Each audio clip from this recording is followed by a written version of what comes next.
Welcome back with a video. Today we have Moonlight Blessing Part 2. I made Part 1 maybe, 9 months ago, and I've yet to ever make a Part 2 right here. Good thumbnail, good thumbnail. I think I did it really nice on that one. It ain't gonna be this nice, though, on the second part. But again, this is gonna be part number 2. I will probably make an updated Part 1. Probably not.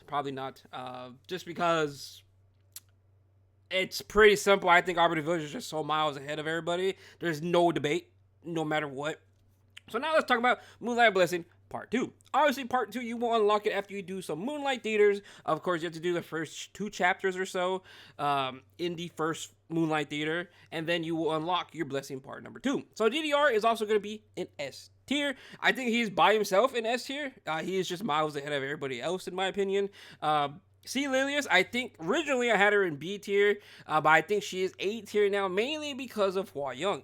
Her and Hua Young are a very, very good combination. Even inside prelims, Conquer Lilius was still very, very good. I still think she's a good character, but honestly, if you don't really use her with Hua Young, you could definitely put her in B tier. I could definitely say I definitely see her in B tier. If you do not want to pick her at all, I think there's better options. You know what? Now let's pick her B tier. I think she's A tier if you have Hua Young, right? If you don't have Hua Young, when I mean Hua Young, I do mean the summer one, right? If you don't have her though, I do think she's B tier. Hand Guy, Sage Vivian, easily A tier. They are much better than the other characters by far. New York Carreric is literally one of the few characters that has a full-on reset. Not reset, but a full-on cleanse and attack buff on his S3. The only way to really stop him is if you increase his cooldowns. That's really about the only way. You can't provoke him. I mean, you could provoke him, but if it's a one-turn provoke, he don't really care about that. So, like, he's just so still good to this day. Technically, he was still the best cleanser in the game, and he's not a Soul Weaver. It's kind of crazy when you really think about it, right? He's still good, though. Still good. Sage Vivian, very, very good Guild War unit. Right? She's very, very strong in Guild War. She is a very nice fortified pick as well inside of RTA. Overall, she's very, very nice. People thought she did get nerfed whenever she got recently buffed, but honestly, it was actually pretty good. It was a really good buff for her. She got double S1, which is kind of crazy for only 10 souls. It's really, really good. I do like this character quite a bit. Originally, I would have her in B tier or maybe even C tier, but honestly, I think she's pretty good. I think I like this character quite a bit. Next is going to be Pavel. Another Guild War units, but honestly, he is literally just Guild War, nothing RTA. That's why he's in C tier. You do run him with the Zio Veronica, but other than that, nothing else. You're mainly using them against BBK. Besides that, I don't really use them, and I can't really recommend them. Again, now if you have everyone else in this list, it's a little bit different. Then of course you can pick somebody new. I would not really recommend picking 2 characters unless you are a whale in this game. But even at that, just pick somebody new.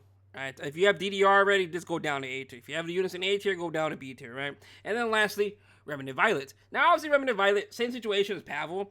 He's only good if you run him with Para. They did buff him. He got like a 50% CR boost. Honestly, I think he's D tier. But if you have Para, of course, Moonlight Para, the 5-star one, he is definitely going to be C tier. It's really just... It really depends if you have certain characters or not. Same thing with Pavel, right? He really needs Zio to really work. Actually... Yeah, you kind of really need Zio to work, right? Because usually when you take Pavel, it's usually with Harsetti.